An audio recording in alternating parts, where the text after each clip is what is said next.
Through the late nights, it's gonna be alright. When the wind blows, make I shine the light. Alright, alright, alright.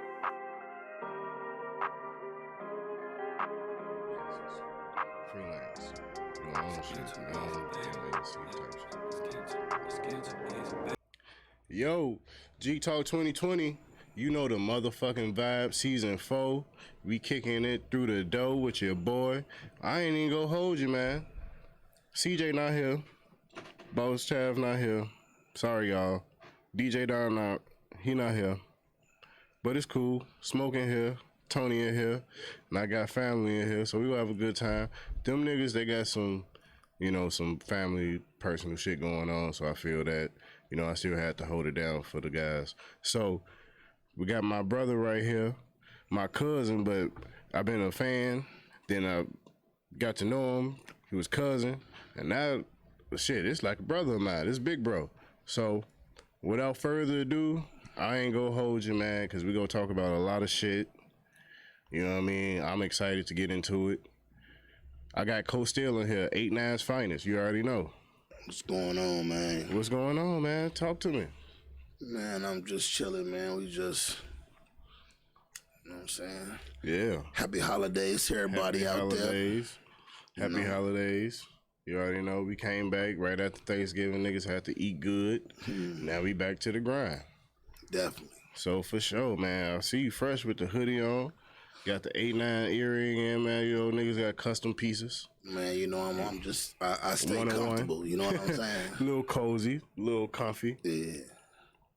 So let's get right into it, bro. Let's talk about it, man. Tell us about who you are, where you from. Tell us about life, man. What was CoStill like growing up? I mean, I'm off 87, it was kind of like, we ran the streets on 87, 89th and Justine to be exact, as far as my immediate proximity section. You know what I'm saying? I mean, I probably grew up just like pretty much everybody else in the city. Yeah. You know what I'm saying? So, I don't even want to start dragging out like, the same old story, everybody. Yeah. So it's the same old shit, man. Real shit. What I'm saying? Same Real shit. So let's get into it, man. CoStill. How'd the name come about?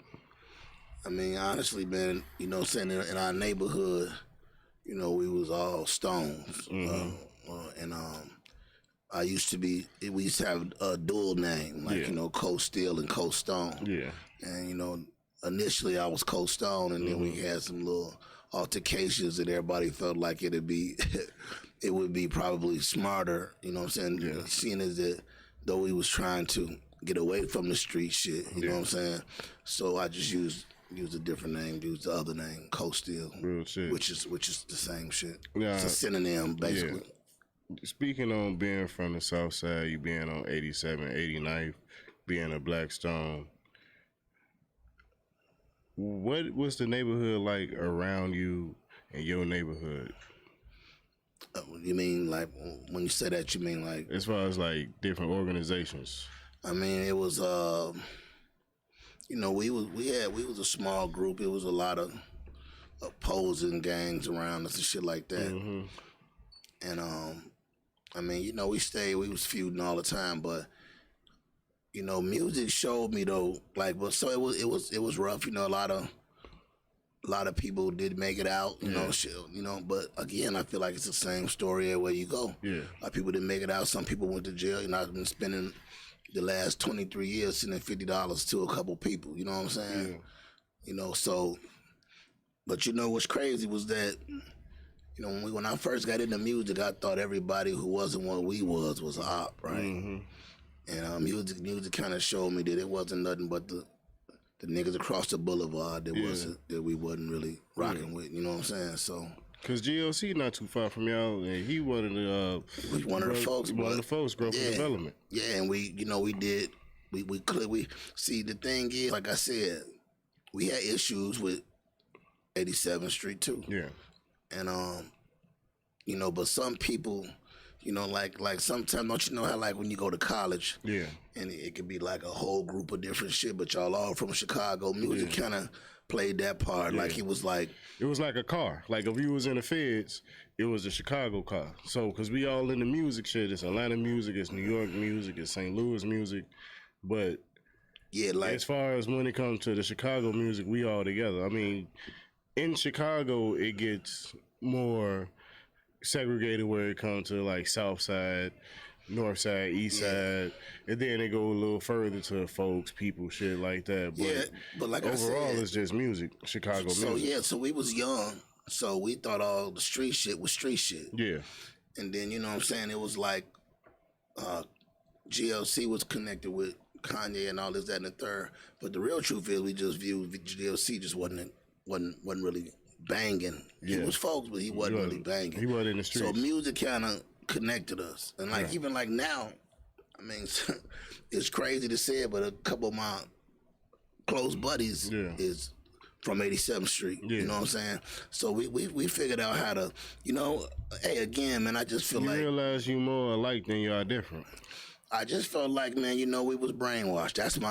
We was brainwashed to think that go against this nigga, you know, we all. And we just across the street. And we all one, we all people. Black. We going against, you know, I think that we fell for the okie doke. And they still falling for it to this day. So, you know, so that's pretty much how I view it, man. The neighborhood was diverse, but it wasn't that many other brothers in the neighborhood. Yeah, earlier I just did an interview today with Uncle Willie with Ill Will. Oh, okay, Yeah, so he was telling me some shit, man. He was telling me the origins of Ducktown, where the name came from. Yeah. Because, you know, I know you rep Ducktown. A lot of the brothers, a lot of the family around y'all rep from Ducktown. I heard it in the streets, but I didn't know, you know, me being growth and development and me being from different aspect, 400 blocks over, you know what I mean? You don't even really understand like where this shit came from, but yeah, it's crazy, man, how it started a long time ago. Yeah. You know, and you know, that's my father's brother. And he ran it from the penitentiary for, you know, probably 30 years. Yeah, he was telling me how him and Booney got into it, Booney Black. And I'm like, man, you talking about Larry Hoover and everything. That's going to be a dope interview. We actually go do a round table here. He's going to come in town, and he had his homie Eli for growth and development. We're going to have a couple other he got a lot of heads from the organizations. Yeah, because the youth need to hear this. They need to understand that we more alike than we are different. And like you said earlier, we all the same. We the same race. Pretty much. Me? They just got us brainwashed, thinking that we go fight over this instead of realizing it's enough for everybody. Yeah, I mean, you know, greed don't have no. Yeah, because you want to get out the rat hole. You want to get out the rat race. You want to get out the rabbit hole, and you want to make sure you good and everybody else good. And I think in the process, some people lose the put everybody on. I think it get to a point when it's just about me and my people first. Yeah, but I ain't tripping about a person that wanna see. My thing don't be who wanna get out the rat hole, because everybody wanna get out the rat hole. My thing is, don't worry about the next nigga. Yeah, like you said, it's enough. It's enough for everybody. It's enough. You know what I'm saying? So, I mean, with that being said, man, you know, people, we got to start turning each other on opportunities, man. You know what I'm saying? Or as a people, like, they're going to always be able to say such and such all good, such and such all good. But as a people, we're going to always be behind. You know what I'm saying? And I'm one of the blessed ones, bro. Like, I've been around a long time. And I mean, I got people in the penitentiary right now that's been there since we was children. I got people that, you know, the crack law let them out. You know what I'm saying? That had life, had L's, this, that, and the third. And then, you know, you got people that just, you know, handicapped forever, just the whole nine. You know, I was blessed, man. You know what I'm saying? That's why a lot of people say, well, Cole is Kodak. Man, Cole don't want to trade with nobody. Cole's blessed. I'm cool. You know what I'm saying? It's happy in the skinny end. I'm cool. You know what I'm saying? And that's how it's supposed to be, man. Yeah. So, speaking of that, then we gonna go to some more music shit. What age were you, or what point in life were you when you realized, like, all right, man, I'm OG now. it's a bigger picture. I gotta put on, or at least tell the little ones under me. I know what you're saying. Check this out. We started off, we had about 10, 11 of us that was blowing shit down when we was shorties, right? And slowly but surely, niggas got killed, niggas went to jail, niggas, and then it started narrowing down, and then it started getting to a point where everything that happened was like, CoStill did this, CoStill did that. I mean, they picked me up for different, homicide, a whole lot of different shit, but it was to a point where they was picking me up for shit that I ain't had nothing to do with. And I said, you know what? You were just the usual suspect. Yeah, I brought it on myself because, you know what I'm saying, we was blowing smoke young, but you know how you get big-headed, and then it's like, you know, you do shit what I probably did some things and didn't maybe cover up or wanted people to know it was me or just some dumb shit. Yeah. And then after that, it was just like, it was like, because I never played the police game. You know what I'm saying? Right on. But I can't say everybody worked that way. Right. You know what I'm saying? So it had got to a point, my cousin Kenny had got shot like back to back to back. Yeah. Right. I know cousin Kenny. Yeah. Yeah. And kept bouncing them around, bouncing them to this suburb, bouncing them out to just try to get him out the line of fire. And he went down there. He cold on the beast too. Yeah, he raw. So went down there and he found his way in Champaign. Yeah. Now again, as time ticking, that crew getting smaller, narrowing it down. Yeah. I got my name is one of the, even to this day, people would like to still say CoStill in them. You know what I'm saying? Yeah. So I had got to a point where when Petey died, some weird shit had happened. And I was just told my grandmother, I was just like, man, listen, Grandma, I'm gonna die in this, I'm gonna die around here or I'm gonna do a million years fucking around. I was like, I can't remember how I worded it, but I was just saying, please help me get away from this shit because I already saw what was, I mean, I've seen it so many times. How long is it gonna be before it's me, right? Now, my problem was, I felt like I was leaving the guys. Yeah. Because I wanted to move around, but I'm like, man, I done brought so many people into the organization. Into the fold. And then I done did so much shit. I know people be like, shit finna happen and some of this shit finna be happening on my name because of things that I've done. Yeah, and then you just walking away. And it felt like I felt like so that was a tough move for me. Like, and what I would tell, but I'm gonna say this before I tell people what I think.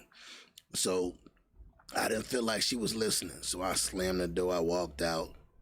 I'm out of here. Jogged over to the crib because where I used to bang at wasn't where I used to live at. Right. I used to bang over here in this little area on 89th and throughout this little side, but I used to live on 91st and 8th. So you had to go through the neighborhoods. But it wasn't like that because it was like the Lords and the Stones. It wasn't really much of a travel. I just went. I just didn't want to be where I know where to. I just want to be here. Yeah. Went to the crib. She called me. She said, did that car work? It was, okay, well, your cousin got a spot down here in Champaign. If you're serious about making a change, you know what I'm saying? I went through a whole lot of little shit, you know what I'm saying? Like, I went, like my son was with me for, from time he was like 3 till he was damn near 10. Yeah. And, I was in the midst of trying to fight for him, trying to keep him with me. Yeah. Right? But he wound up going with his mother, which wound up being the best move anyway, right? Because in the neighborhood, bro, it was so much I couldn't even let them play out. And I had to keep them in the backyard to play, bro. Yeah. It was in the backyard was big as this. You know what I'm saying? Yeah. So, but going back to, so I went to Champaign because I tried so hard fighting for my son. I went applying for jobs. They said, "Oh, have you been to the penitentiary? Why you ain't work? Why your job why you haven't had a job in so many years? Because I was hustling, whatever. But I was, because I was, going into business. So I would say whatever I thought I needed to say, but nobody would never give me a job because I felt like that's what I needed to try to get my son back. So that you could be legit. To be legit, right. Went down to Champaign and got 2 jobs the same week. That's a blessing. And I basically stayed down there, kept quiet. I sneak in, bust a move or 2, say what's happening, whatever need to, whatever, because I was trying to change, but I, just like anybody else, it was hard. I for the family. Yeah, but I'm just saying, like, on the street shit. It was like I was trying to change, but I was still, I was still doing little silly shit. You know what I'm saying? Can't let it go. But I mean, I did good. I just didn't completely let it roll.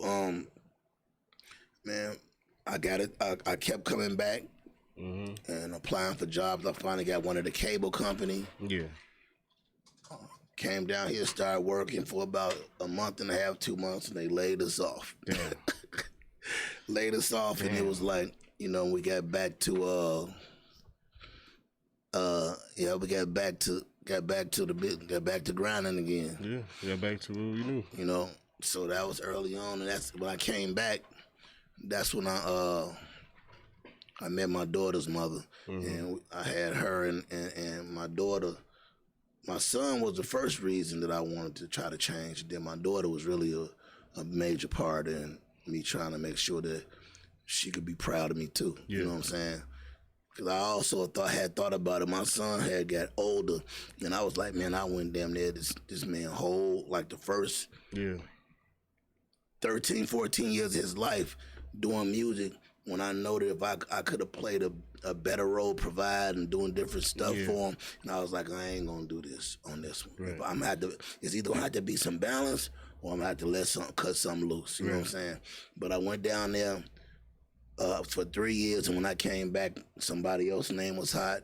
You know what I'm saying? Somebody else was the hot nigga, and I kept it like that. Yeah. So my advice, and I always tell people this. When you're involved in that shit, that street shit, and you get in over your head,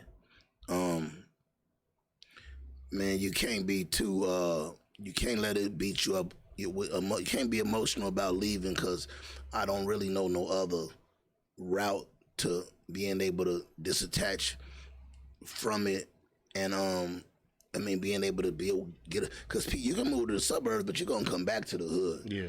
All right. Fact. I was 2 hours away. I still came back to the hood, but I didn't come like it wasn't. It wasn't a hop, skip, and a jump. Yeah, man. I used to get accused for one time. I got accused for an attempted murder. On the corner of my block, and I was in class at college. Damn. And they would have charged me with it and sent me away if you wasn't out in attendance. They didn't listen to nobody. They didn't listen to me and nobody else, but my professor told them that I was there, and I normally don't even go to this class. Yeah. To me, that wasn't nothing but God. Yeah, God showed you, like, man, go to school today. Yeah. Today, go to school. And they picked me up, extradited me, and my OG was the police, so all this shit, I was trying not to let her know nothing. Yeah, so all this shit, But that go into the thing where it's like a false narrative where most of the street niggas or people in the streets, they come from broken homes, but that's not always the case. Like, they come from... That's some of their stories, but it wasn't mine. That's not everybody's story. No, it wasn't mine at all. My mother was the police. I had great-grandparents. My father was decent enough for me. You know what I'm saying? Yeah. So... You just made the decisions you made. I made decisions. I admired the wrong shit, and that's what I wanted to do. You know what I'm saying? I feel that. Yeah. So what made you focus on music, like chime in on music? How did you even get into it? So my buddy Petey, that got killed, R.I.P. Petey, right? You know what I'm saying? He was like, so we used to be in the street hustling all day, right? Yeah. All night, all day, not just all day, all night and all day, man. And one day, Petey them was doing music already. I was just supporting them. Yeah. You know, I was a music fan, but I ain't never tried to do no music. I really didn't do no music till I was like 24, 25. Right. I started late compared to these kids started 16, doing shit 17. at 10. Yeah, shit. thanks. But one day, man, I looked up, man, and I saw them in a brand new blazer. They had the 4-finger rings on, and brand new Carhartt coats and shit. Shitting And on I'm like, niggas. man, you niggas, where y'all get this money from? I've been out. Y'all ain't been out here. Right. Man, we got a record deal, man. We got to sign a profile. Yeah. And they had a producer who's still doing this thing named D Beats. You know, we signed y'all signed a profile. You know, I have been travel with them. I go support them in everything they do, all their videos, whatever have you. And so basically, I hadn't no thought of doing it. When I saw them make the money, I was like, man, fuck that. That can make some money with that shit. I'm gonna try it, but I ain't really had a. So what happened was when me and my son mother went through some shit, I just wrote about it. I'm like, man, they'll probably love to hear. People will probably love to hear some real shit. Yeah. So I wrote a song called "Villains Got Feelings Too." Yeah. And people was fucking with it, but it wasn't necessarily what catapulted me to be like, let me do it. But it did get me started. Yeah. You know what I'm saying? And then That's when I guess the bug bit you. well, the bug bit me, and then it was like, man, I've always been like a leader, like I had a reputation where people fuck with me. Yeah. So like, you know, my man Rio he down in Oklahoma, he producing. Me, K-Tone moved on 87th and Laughlin. Yeah. You know what I'm saying? I mean, you know what I'm saying? That's, you know, I mean, I know a lot of young niggas might not know him, but that's legendary Traxxas. Yeah. That was his That's partner. what I'm saying. Yeah. Traxxas. And we started off on the wrong foot. Mm. You know what I'm saying? Like, we started off on the wrong foot. Like, What happened? PD and some niggas had some beef. Some street shit. No, there was some rap shit. Oh. But I wasn't really clear on what it was, and I ain't care. Right. I'm on the strip, and then they can run up there. PD into it, woo. I grab my shit and run over there. Right. I look there, it's about 20 niggas over there. It's about 10 of us. I'm just like, all right, this not no street shit. Yeah. But then they you know, they fuck around and they was talking. And some of them act like they was getting a little greasy or whatever have you, right? And, you know, I just wasn't, in that moment, I just wasn't on none of that on that rapper's time. Right. You know what I'm saying? And I up my shit like somebody else say something. Right. Motherfucker better not say a word. You know what I'm saying? You know, and my buddy stole on K-Tone. I never thought we had on K-Tone's father, bro. Damn. Rest in peace. Because K-Tone was my nigga before. Yeah.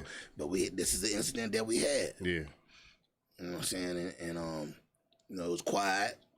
I'm like, man, you know, we basically talking like but they in our hood, so we had the, you know, upper hand, you know what I'm saying? And we come back over here, we gonna, we talk crazy shit, Right. but overall, we left it alone, and we wound up working with several of them, you know what I'm saying?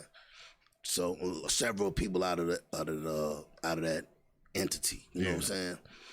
But it was, the relationship was weird. But he did a lot of good work, and from there I did an EP, and then the EP, when I got out there and started selling the EP, I wound up making close to like $30,000, $40,000 selling music when tapes was $5 and CDs was $10. Yeah. You know, because Got it you off know, the trunk type shit. because back then all the gangs they was unified. Yeah. So it was like you already know if I went to Motown, all these different sets that they give me, I'm gonna give my $10, but they was fucking with me too. But I went and I you know what I'm saying, you didn't have to sell nothing but 4,000-5,000 units. Yeah. So, you know what I'm saying, I did the flea market, and I'm like, man, you know, I saved a little bread. I'm like, man, I'm ready to try to take this shit to the next level. Right. And then that's when I kind of got into it. Plus, I was the only nigga in the group until PD started doing it, because he definitely had every right to, because he's a street nigga too. But they was doing like hip hop shit. Yeah. And I ain't really want to do that. Yeah. So he was always like a rapper. I was always like on some gangs. I was always like some gangster shit. Yeah. Like, so I fit in. It wasn't nobody competing with me in that. Yeah. And then you had the background and the street credibility. Yeah, like dog, we really when I joined in, man, people started to support a lot more. And I mean, and even when I went to Champaign, I came back and the Block Boys had got hot. Yeah. Right? Yeah. So the Block Boys got hot. Shout out to the Black Boys. Yeah, Block Boys got hot. We picked up artists. We picked up different little artists. You know what I'm saying? We had grabbed Polly for a minute. Then he decided to go on his own. Solo we shit. Picked up. We grabbed CA Kid. You know what I'm saying? From he was from the area. Yeah. He, you know, rest in peace. But you know, we had a nice little conglomerate, and we had a nice following, and that's a lot of the reason why we made an impact. You know what I'm saying? Outside of that, though, it was just grace of God how I was placed, you know, on certain songs. I wouldn't have never did music if it wasn't for my daughter's mother either, because I was done. When Petey got killed, I was done. Yeah. But she grabbed a CD out my crate when I moved down there, and she was like, you know, man, if this. Cause I ain't even tell her my name and shit. She was just like, "Call you CoStill," and I'm like, well, I don't know how she know anything. I ain't said my name been Cordell the whole time. How you know? And I just like, man, my nickname CoStill. She said, man, no, man, I took a CD because she had bought a little new car. Yeah. So I could listen to it. If that's you on the CD, you shouldn't quit. Yeah. And I was like, yeah, I know, but you know what I'm saying? I ain't really feeling it right now. And she got on the computer because she was in law school. Yeah. She got on the computer, found a spot. It was called the Crocodile Lounge.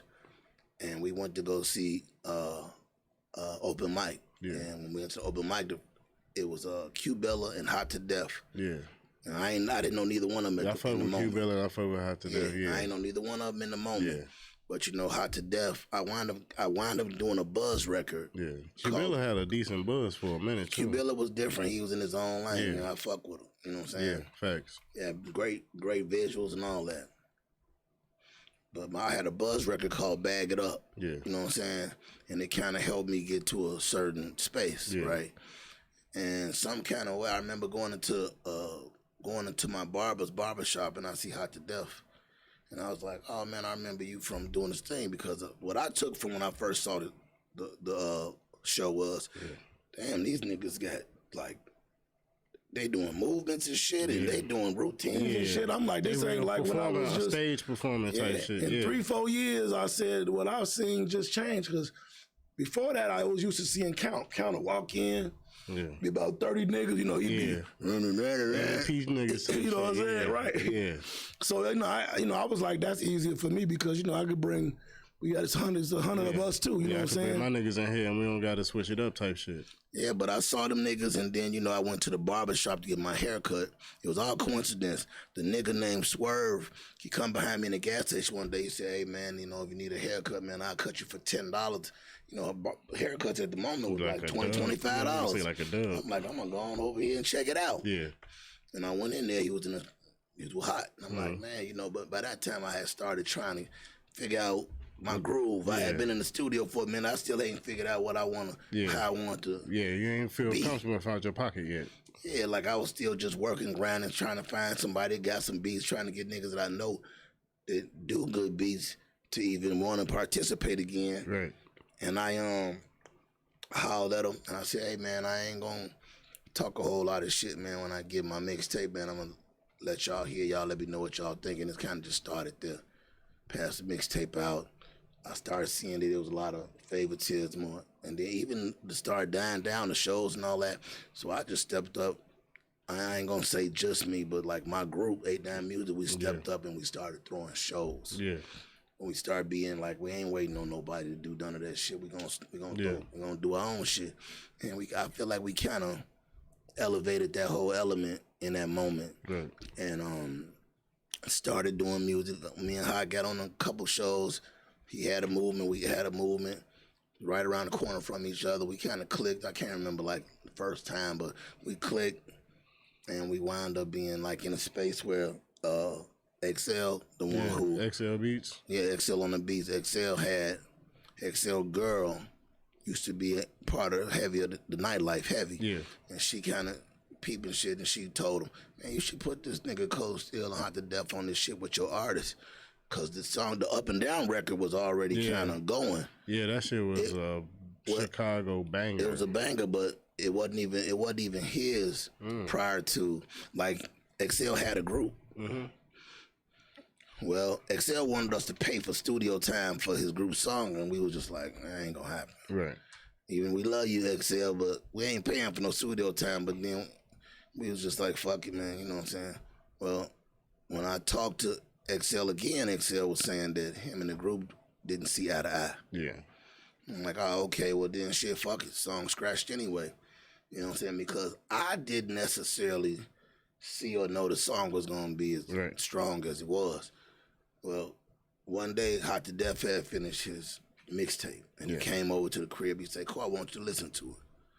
I listened to the mixtape, and I was like, "Man, we done did all this music. Why you ain't got me on there none?" Yeah. You know what I'm saying? He was like, "Oh no, I was just trying." I forgot what he was saying, but he basically was saying he was trying to get the people, you know, his view on what he thought. I'm like, man, it don't make no sense for us to do music if, you know what I'm saying, if we ain't gonna put it out. And I was like, you know, he said something. He said, man, I tell you what, man, if you can get, because he had a nice little, he had walking around the club, then he had the leggings and heels, all that shit was juking in the club and on the radio, you know what I'm saying? I ain't gonna take shit from him, you know what I'm saying? Yeah. And he was like, man, if you can get him to let us have that shit, we could use that, that'll be our new single. Yeah. That'll be his new single. And I'm like, yeah, I make the call on her to try. Yeah. Hey, X whoop the whoop. He's like, shit, you know, I felt I ain't see eye to eye with my group, so I mean, it's available. We can do it, because he knew that Hot was hot too. Yeah. So it just made sense, right? Yeah. And then he knew we all had something to bring to the table. I might not have been hot, but I was growing, and I was in a nice little space. It was buzzing. And so we did the record, and we pushed the record, and I went to the radio time and time again. They'll tell me so much different shit. It ain't mixed right. It ain't. And I'm telling them, hey, we got this mixed at Soundmaster T, the same place that In Love With Your Booty was mixed. Right. You know what I'm saying? With John Blue. John Blue, which, you know what I'm saying, I had a big part of getting his people to get off their ass and get behind him. Chuck. You know what I'm saying? My nigga too. And but I mean, you know, he John Blue did his.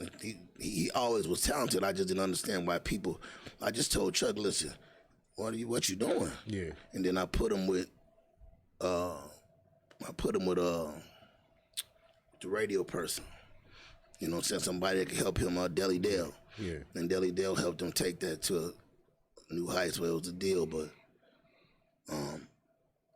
you know what I'm saying? Like, so the shit was getting pushed, so we said, okay, the radio ain't fucking with us for whatever reason. Yeah. Which later I found out is a little more than it really wasn't about no. Yeah.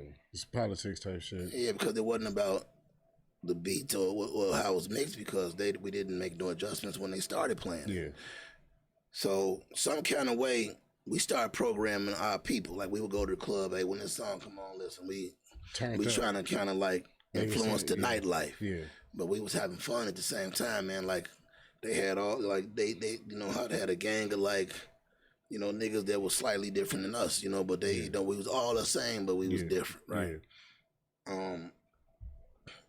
And we just pushing it. Started doing well in the club. I started seeing the shit go to a club, they play it. I'd be like, damn, it's starting to get a good response, right? You know what I'm saying? And what happened was, Hot threw a birthday party. Yeah. At the same time that DJ Phantom had a friend that was throwing her birthday party. Yeah. So he was there in support of her, basically. But he seen and heard and the reaction. When he saw the reaction, he was like, you know, what's this record and why I don't got it? Just like, you know, I've been up to the radio several times with it, but it's all good. And we kind of knew it was. Hot came to me one day and said, what's those two light-skinned niggas on the radio? Tone and Shag? Tone and Shag told him, he was doing a show out in the suburbs, and Tone and Shag told him that this was your new record. So I was just proud to be a part of it. Shit, you know, so I was happy to be a part of it. Shit started to gained its wings, and then we kind of had a little turmoil, and you know what I'm saying, and you know, shit just didn't end the way that it should have. You know what I'm saying? Real shit. So, yeah, but I mean, you know, we had a good time. My experiences in music was dope, fun as hell. Met a lot of good people. Yeah. And I'm still in entertainment. You know, the last thing I did was a movie. Yeah. And tell us about that. I mean, it's called. I'm gonna re-release it in December, or January. But it's called "Can I Get Some?" Yeah. I did the soundtrack for it. I released it. I had a premiere on. I didn't release it digitally, but I had a premiere on 87th and State at the movie theater. At the movie theater, and made almost $30,000. Damn. So you already knew I was finna run for music and start doing some more movies. There's no money in movies. People don't understand that shit. Now, I kept on coming up with it's like all these incidents, like, you know what I'm saying? I was coming up, everything was like, music always seemed to just have some roadblocks, you know, like that shit that happened with me and Hot. I ain't see it coming. It was like a blindside, you know, but he was saying certain stuff, and I didn't believe it or whatever have you. But we spoke since then, and not that he ain't saying the same thing, but he came and he was like, and I had a lot of people in my ear. And I'm like, well, you know, it ain't no real hard feelings. It's over. It's just, you know, man, that right there. You could have changed the game. For everybody. Yeah. I feel it. Because I know he wound up, I mean, and even with John Blue, I tried to do something with John Blue. John Blue had me talk to Chuck. Chuck said he going in another direction. And I'm like, man, that ain't, you know, to me, I felt like that ain't no appreciation for a nigga that kind of helped y'all. And, you know, I couldn't point the finger at Blue, but it with Chuck. The whole thing with Chuck, like sending him to who he need to be with and tell him that, listen, they love him. I just came and kind of sparked that whole. So, you know, but I wasn't more salty at Chuck because I didn't write nothing for him. I just put him in position to. You know what I'm saying? And I also had a attachment with El Hitter. Yeah. You know what I'm saying? Like, how's that? Because Luch had him in the beginning. He had a song that went viral. Luch kind of didn't know what to do in the moment. And you know what I'm saying? He had pushed him so hard that, you know what I'm saying, his personal, he kind of needed some help personally too. Yeah. He came to me and I said, man, you know, and I'm going to keep it funky. I listened to him, I ain't really believe in him. Yeah. But when the shit hit the fan, you know what I'm saying, I reached out to Bo. Yeah. And I was telling him some shit. Bo didn't listen at first, then I guess he heard enough. Then he called me back and he said, yo, put this together. So I put that together. Yeah. You know what I'm saying? I put them together. And so you the reason that Bo and El had a little history they had together came about. I put that together. That's dope. Right, so, and that's another situation that I ain't gonna front. You know, Luch, you know, he reached a little bit. Yeah. You know, he's still my nigga, but that's another situation that I don't feel like everything was solid. You know what I'm saying? Like, you know, like I'm sitting there, I'm rooting for the man 100%. I just felt like, listen, don't put me out the situation because I don't feel like you even know Bo. Yeah. You go breathe on Bo like you know him. Yeah. And you know, I don't think their situation ended that well or whatever. But I don't know though. I don't know. I just know that what I saw was El Hitter wound up being with Bo and not Luch. And I'm like, what in the fuck just happened? But I ain't get into it. Yeah. I just know that a lot of money was made in that situation. Yeah. I know that El Hitter made some bread, and I know that, you know, and that's my see them that's why I get that soreness with music. That's why when anything I do next, I don't really even care who it is. Yeah. We're gonna be up front and we're gonna come correct, or we ain't gonna come at all. Right? It's paperwork, man. You know what I'm saying? I ain't gonna lie, I got burned before, so I know how that. But it teach you a lesson. It teach you the game, what you need to know. And then to make you realize, all right, we gotta do paperwork. Yeah. Even if it's my boy, my dog, whatever. You got to. Got to. You got so, to. Are you and Bo still in a good place? Bo my nigga. Luch my nigga too. Even though, we speak honest with each other. I don't got them type of relationships where we, you know what I'm saying? Like, I just feel like, you know what I'm saying?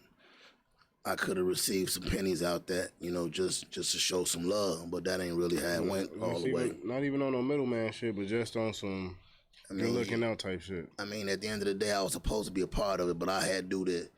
Bo couldn't force that issue because it was really Luch in the driver's seat, right? But, some other shit happened, like, but it is what it is, man. It's all learning experience, man. Not that I'm even super duper interested in taking that same spin. Yeah. I've grew to have a love to be behind the scenes. Yeah. You know what I'm saying? I got in the movie. Yeah. Is how I got into real estate too. Right. Because I made the 30. Because that's what you've been doing. Yeah, that's what I've been doing. Yeah, that's what I've been doing. So tell us about the real estate game, man. Because I want to do real estate. I know a lot of the viewers, listeners, they want to get in real estate. Drop some gems on us. Man, I'm going to tell you, and I'm going to keep it. I know when I say this, people probably going to laugh, but I got the best mentors that I could have, man. Yeah. The people that's my man Coach, my man Sleepy, I got some successful, smart niggas around me that, with Coach, I fuck with Coach, like I help Coach with music. Like I tried to help him and his artist with, when he was doing music. He was a school teacher. Yeah. And then, he kept on talking about this idea that he had to jump into the real estate and you know what I'm saying? Like jump into the real estate a certain way. And I had to tell him, what you scared of? Just do the shit. Just do it. And it wasn't like he was scared. He had got shook up on some shit with real estate prior to. Right. Like, because he was taking advice from some people that wasn't giving him good advice. But, what I'm saying? Him being a teacher, him being, he learned, went to school to be a broker, learned so much shit. And then he opened up Dream Spots on 71st. Yeah. Right over east. Right. Yeah. I was one of his first employees. I wasn't had to be one of his first 10 employees. Damn. Like, he got 100 now. But, and I was in that first building. And I used to, every time I get a big check, I used to get the check. Hey, man, I'll see you later. I'm finna go double this motherfucker. Finna go. I quit, you know what I'm saying? Right. But I ain't never throw away my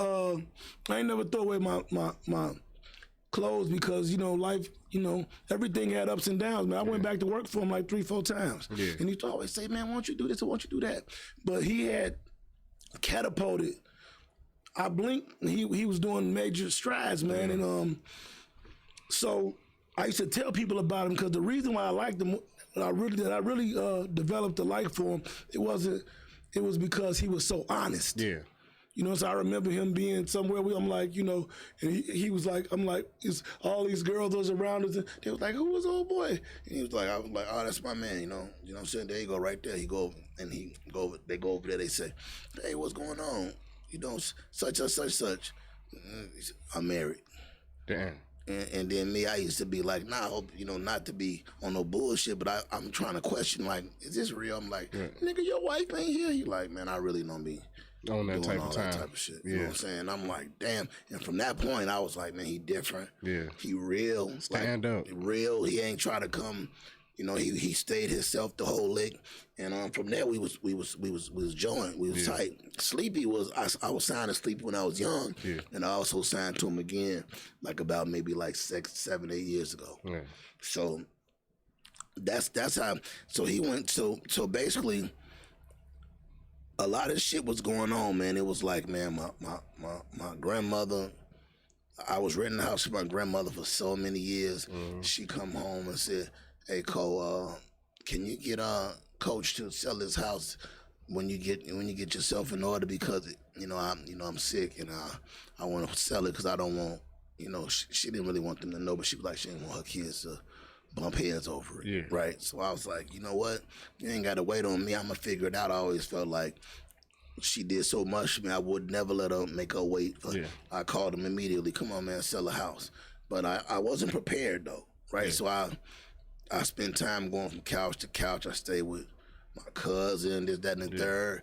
Listen, they talking shit over here, talking shit over here. Me and my cousin bump heads. I said, you know, but what happened was, in between all that, one of my guys came across some money. Yeah. And I guess he blew through a couple dollars. And he was like, listen, I got my last couple $100K. Man, I don't want this shit to disappear, man. You know what I'm saying? What was your boy Dang, who you say used to work for? I'm just finna call Coach and put them together. Yeah. He was like, no, I wanna fuck with you too. I'm like, you know what you mean, nigga? I don't know how to hit a hammer on a nail. Right. He's like, yeah, but you know a lot of people, man, and you know a lot of resourceful people. Yeah. You don't think you can handle doing a rehab? And I'm like, you know what? Your network was your network. Maybe I can. Maybe I said, you know what? I think I can. I was like, what you talking? Like after he said, man, listen, if you finish I'll pay for everything. Once we finish and sell a house, I'll give you $10,000. So my man was like, you know what? 5 or 6 of them, they say it's gonna take about 3-4 months each. 5 or 6 of them, I'll be ready to do my own thing. Come on, let's do it. Yeah. He brought me on board, and some shit had happened where he had needed me to come in and finish the rehab. Yeah. Excuse me. So when he came to me, I'm like, I had just did the movie, because I promise you, bro, all I can say is God is good, bro, because I know I had single-digit thousand. Yeah.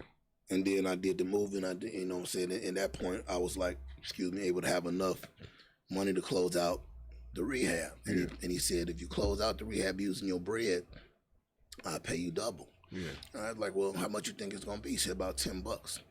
I'm like, come on, let's do it. And then, you know what I'm saying, I kind of let him get in the driver's seat on who he wanted to choose and who he wanted to pick to do certain shit. It wound up being close to $30. Yeah. You know, over $30. Yeah. So, you know, I almost left the table with like $70. I was gonna say 70. Got your 10 plus the. No, it wasn't no 10. We had to renegotiate. It was just double up whatever because it was like I wasn't gonna get nothing if we don't finish it. Yeah. So my first, and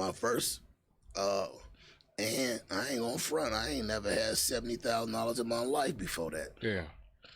So that my first real estate, the first thing I did in real estate, I made like $70. You know what I'm saying? And So how much did you keep and how much did you put back in? I put it all back in. Damn. I put it all back in, but the first thing I did was, you know, because remember I was going house to house, falling out with my family and shit. First thing I did was we got on top. I bought me a condo, flat out. Right. Then what I didn't want to fuck with Coach with, Sleepy was so good for. Yeah. Right? Coach had property that I was gonna fuck with. This one gonna be, this is 90, this is something like, But Sleepy had my first purchase through Sleepy. I got a brick house out in Indiana for $5,000. Damn. You know what I'm saying? Yeah. And then, you know, I brought my condo. I probably, right after I did that, I probably had about 4 or 5 properties immediately. Damn. With one of them being where I was gonna lay my head. Right. You know what I'm saying? So I fixed that issue right away. I wasn't going, like, listen, the last thing a nigga want to worry about is where the fuck he gonna lay his head. Yeah. That was something I never had to worry about, and that was a emotion in that moment that I ain't want to feel. I didn't care if I was gonna be broke. So I go to McDonald's and go pay some bills if I need to, but I'm finna grab something and I'm finna pay it out. Yeah, sure. Cause I know that I just wanted to make sure that I didn't have to live a normal life. Yeah. You know what I'm saying? I didn't want to have to punch the clock. I didn't want to, unless I just had to. Yeah. So that's kind of where I took it from there. And from there, man, you know what I'm saying? My man Sinbad showed me some shit out in East Chicago and Gary. I started to understand that demographic out there, and we started, and we, you know, and right now we're in a good space. You know what I'm saying? Now, several people, like, you know, my brother started, you know, my brother was doing trucks, he doing real estate now. That's what I want to get into next, man. Yeah. So, you know, after this, we're going to talk for sure. Oh, for sure. I want to really. And it's simple. And it's simple because I'm going to tell you, if you ask me some complex questions, I'm telling you now, I can't answer them. Yeah. But I do know what 2 + 2 is. That's all I need to know. You know what I'm saying? I can build on the rest. There you go. And I do got a great network. Yeah. And some great carpenters and some great people to rely on and some great resources. Real shit. It's hard to go wrong, bro. Real shit. It's for real. Now, what do you think for our viewers, for myself, anybody, what would you invest your money in? Because it's thousands for music to pop if you really want to pop how you want to pop. It's thousands for real estate. What do you think was? And with the movies too. So movies, real estate, you know what I mean, music. You saying what would I do first or how would I? Like now you know what you know now. Yeah. What would you tell the next person, or what would you, if you could go back in time, really full-fledged go first? I say this. Real estate is the money that rappers want to make. Yeah. You know why we stay out of it? Because we be like, we don't got the score, we don't got the money, we don't got the... Hey, listen, I partnered up with some niggas to get started. That's where we go wrong, and I feel like that's where our culture go wrong, and we don't trust nobody. We can't. And the thing is, if you can't trust a nigga, you shouldn't trust him. But it's got to be somebody out here that you can partner. You with. can trust. Yeah. Right. We all just not untrustworthy. Listen, we all did. We ain't had barely no bread. Yeah. People was out here PPPing and doing whatever, and then I said, what if these people ask for their money back? Yeah. And they was like, man, you know. I said, man, listen, all y'all give me $5,000. Mm-hmm. And they put that shit in the pot about a year and a half ago. And like I said, I wasn't all the way sharp. We had $35 a year and a half ago, and right now we at $150. It's still a crew of us, but we still got a year and a half to go. And when you got money, you can make money. Yeah. The industry is weird right now, but I mean, it's a great space right now to just buy some shit. Yeah. And get ready for whenever that adjustment come back. But who knows when that'll happen. But that's the thing. That's what me and my man O was talking, and he was just like, he was basically saying, you gotta have different lanes, right? Yeah. The trucking, the whatever, your movies, the music, the whole nine. You know what I'm saying? Yeah. Yeah. So, I mean, I just say this. The real estate, if a person getting the real estate the right way, I mean, if a person getting into real estate the wrong way, it could feel like, man, this shit ain't nothing, right? But if a person getting the real estate and they surround themselves around smart people with resources, people that's gonna share their resources, that don't mind seeing you, then you can make the type of money that you wanted to make doing music. And I ain't saying, not Drake. I ain't talking like Drake money, or I ain't say instant millionaire. But I was a nigga that 5 years ago, my first check was $70. Yeah. I had never made that in the street. I had never made, I might have lied about making that shit a lot of times. Yeah. You know what I'm saying? But In a rap or something. But just to get it all in one whop. To get it all in one whop and to sit there and say, guess what? I ain't know what I was finna do. I was going from couch to couch. Yeah. You know what I'm saying? Really a life-changing moment for you. Life-changing, but I'm not acting like I was eating off the street. I'm just saying that being... No, but I feel what you're saying. Like, being unstable is not... Yeah, on the outside looking in, you were straight, but you know what I mean? But you, like you say, you didn't have your own established place, and now you got this $70K. I got $70K, and I went and bought me a condo flat out. Yeah. I went and bought a few other cribs. You made the money work. I made it work for me. Yeah. You know what I'm saying? And I share. I don't close the door opportunity on nobody. Yeah. And I don't care what you are and what, you know what I'm saying? Like someone, like people always like to, like when you start this conversation off, you start off Ducktown this, Blackstone that, and I'm like, we could talk about it, but that ain't no real represent. Right. That don't really represent me in the moment. Yeah. I know what I was a part of. I know how some people might look at me, but I mean, you know what I'm saying? Like I told you, some of my best friends, like music showed me that it wasn't nothing, I ain't had nothing but a couple of ops for real. Yeah. Cause we leaving the hood, we thinking, and everybody folks against us. Yeah. Then next thing you know, like I said, we was with Hot. Yeah. We did music with Hot. We did music with, I mean, the whole industry was GD. Yeah. You know what I'm saying? Real talk. So it was like, that whole shit got, you know what I'm saying, that shit got threw out a long time ago. And then even to this day, even niggas that I bumped heads with in the hood, I see them right now, we probably don't hug and kumbaya, but it's all love. We good. It's respect, yeah. Yeah, we good. And that's how it comes, I think, at a point when you become a grown man, that you realize that this shit bigger than what we were told or showed.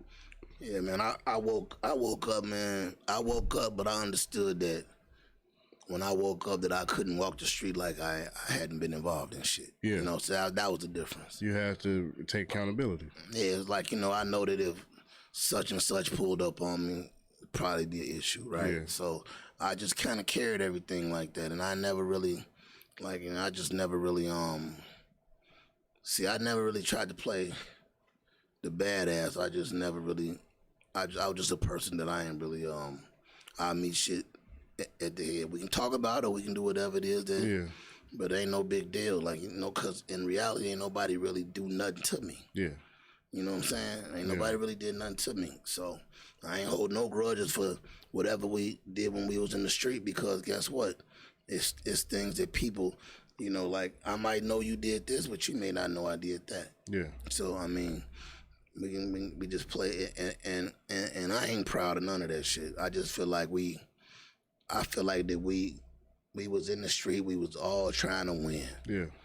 The whole thing was to win. Yeah. Whatever. When we was fighting, we was trying to win. When they elevated when it went to other shit, hey, we're trying to win. Yeah. You know you what I'm don't want saying? to be on the other side. And that's just it. So like right now, I support a lot of niggas. I support niggas. Most of the niggas I fuck with, I fuck with the guys, but I fuck with everybody, bro. Yeah. You know what I'm saying? So, I be letting people, like when I had these interviews, I let a lot of people, they touch on that, but man, I've been so far away from that shit, man. You know what I'm saying? I just know how people view it, though. Yeah. You know what I'm saying? Yeah.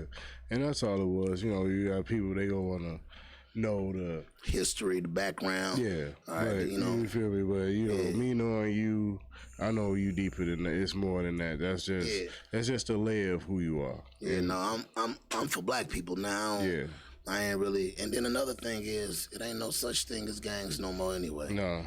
It's cliques, and you know what I'm saying?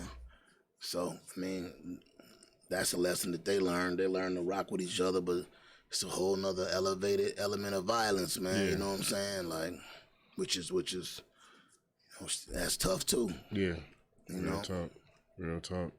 So you got any upcoming projects you got going on? Tell us about it. Man, I'm gonna keep it real, man. We gonna shoot another movie whenever Alvin free up. Yeah. I'm gonna do the soundtrack. I'm taking on collab.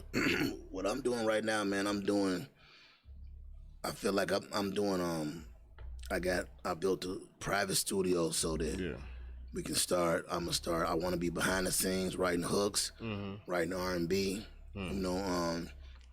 Helping anybody out and get in where I fit in as far as being a writer. I've been learning how to produce. Yeah. You know what I'm saying? And I've been learning how to produce. I done learned how to record. I never had a studio. I've been doing music 20 years. I paid for every time you heard my voice on something, I paid for it. Damn. So you know what I'm saying? End of the day, man, those are, and we doing a podcast too. Actually, we're doing a few of them. But we trying to turn my YouTube channel, into a TV channel. Yeah. And deliver the content through YouTube. Yeah. You know what I'm saying? That's smart. Yeah. That's smart. It's easy, bro. It's easy, man. Well, you know what I'm saying? I'm like I said, I ain't tech. Yeah. So it's like I be needing some help on a lot of shit. I got the ideas. I know what's dope, right? Yeah. But as far as to manually do the shit, I just need to be showed a few times. I ain't slow. Yeah. You know once you get the hang of it, it's really easy. You know what I mean? Yeah. It ain't rocket science at all. No. Yeah, man. So thank you for stopping by. Sure. You already know, love cuz, love big bro. Yes, sir, love. Can you tell the people your social media handles or Instagram, emails? What's the best way to get in business, get in contact with you? CoStill 89 COSTILL. The number 8 NINE. Mm-hmm. Man, I'm I'll be launching my new business coming up. You know what I'm saying? Hopefully, man, this is for the rappers out there. You know what I'm saying? Because some of y'all dope, and y'all just need some help with them hooks. I'm gonna put it out there. You know what I'm saying? And y'all gotta stop being ashamed. If this is a business, then you want the money, right? So many people want to say, like, just because you say you write all your shit, do that mean that you're going to be a success at it? You write all your shit, and then you say, I'll write all my shit, but then it's like, what exactly is it that you're trying to accomplish? You just want to write all your shit, or do you want to make some money?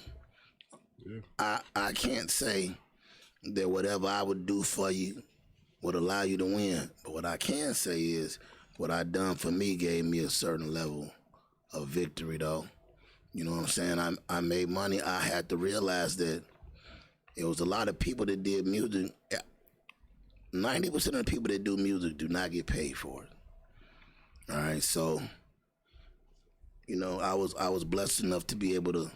I worked hard, and I had a portion. I had a piece of my career. What's up, ball? I had a piece of my career where I got paid for everything I done. I was blessed. Yeah. You know what I'm saying? I was blessed. And the last thing I did was 2 shows in Texas. Yeah. So, just make sure that y'all take the shame out the game if y'all want the bread. If somebody could help with y'all with anything, with the production, with the hooks, whatever, man, accept that help, man. Get to the money. Yeah, can't be cocky out here. You gotta be humble. Somebody willing to help with giving you advice. You gotta take it. Get to the money, man. I'm working with some of the best producers on board. We got D Beats. Shit, man. We got XL. XL is on board. Shout out Shorty Capone them. Now I'm Shondell. Shondell 100%. Shondell, like he just listen. I be wanting to call Shondell my big brother, but I'm older than him. Yeah. You know what I'm saying? Yeah. I'm gonna scream at you too, ball. We gonna have to do something. But I got some of the top producers on board that's gonna help me bring my view into whatever the fuck words you use. There you go. Pronounce it pretty good.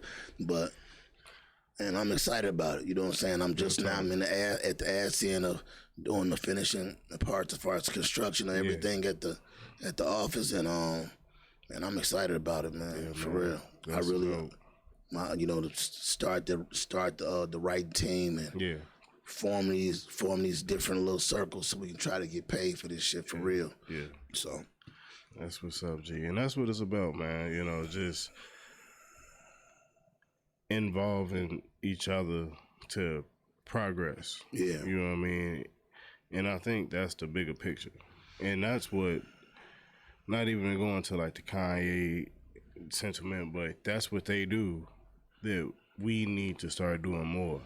Investing in ourselves, trusting in ourselves, really creating wealth for ourselves, where eventually decades later, somebody will look at us and be like, the blacks. You know what I mean? I mean, we gotta be more. So it's just a situation, man, where it's like people don't believe in themselves, man. They don't believe in themselves. You got people that say, they want you. You put the money behind me. You put the money behind me. And if you don't put the money behind me, I'm mad at you. Yeah. Like, I don't know where that came from. I don't know where that, you know what I'm saying? Because you got it, so you should go ahead and spend it. And it's funny because I'm watching like a lot of documentaries about professional athletes, and they talk about like that phone call after draft night, how you about to pick up for your family, you think it's going to be some congratulations, But now all of a sudden they want to call you about bills and things that they got going on in their life because they just seen or heard on the draft that you went this pick. So they just think that you got an instant direct deposit and now you can fix their problem. And it's up to the athlete to straighten that out immediately. Yeah. I mean, my first cousin, Ty Street, played for San Francisco 49ers. He played for the Michigan Wolverines, Thornton. Yeah. I think Rich East. And he played professional football. One thing I can say is I said, man, would you be? It was one time where I said, man, it'd be dope if you could just help with this with the whoop. I didn't hold him to nothing though. Mm-hmm. That was his money. Yeah. He worked hard for it. Yeah. He desired to be that person. Mm-hmm. When we didn't, you know what I'm saying? Like, but our family didn't press him for bread. So that's on it. And I don't think he even had to set the record straight, but everybody is different. Yeah. The athlete got to set the record straight and say, yo, that ain't what it is. Yeah. You know what I'm saying? Real talk. So before we get up out of here, we got CoStill in here this season 1, G Talk 2020, ToneDiesel. You know what I mean? Got to shout out my co-hosts, Boss Chav, DJ Don Ron. They ain't here, but they here. So yeah, shout out Jake. Shout out Big Jake in the cut. You know what I mean? Solid. You already know we out in this jam. Y'all have a blessed one. You know what I mean? You got any shout outs before we get up out of here? Shout out to everybody, man. I ain't gonna try to be specific. No, man. It's 100 people, do your man. thing. Shout out to everybody. Appreciate whoever listening. Mm-hmm. You know what I'm saying? I hope that after listening to what we talked about, there's somebody out there believing in themselves, because I'm gonna tell you something. Hey, God is good. Yeah. If I can do it, anybody can do it, and that's what I want to preach. Real talk. And that's real, man. We both, living testimonies that you can do whatever you want to do if you want to do it. It ain't gonna be easy. It ain't hard either, though. You just gotta do the shit. So with that being said, y'all be blessed and prosperous. You know what I mean? I know y'all normally used to us being all rowdy and crazy and shit, but we have to drop some gems on this one, you know what I mean? And get more solid, not more silly. So y'all take it easy, man. I hope y'all got these gems dropped, because we dropped a lot. We dropped a lot on y'all head if y'all really was paying attention. Yeah. So y'all go ahead, man. Be smooth out here, G. Keep y'all heads up.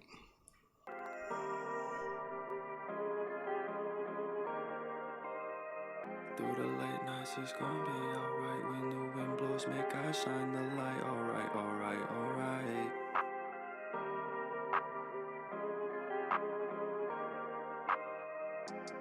It's getting too easy, baby. Yeah. It's getting too easy, baby.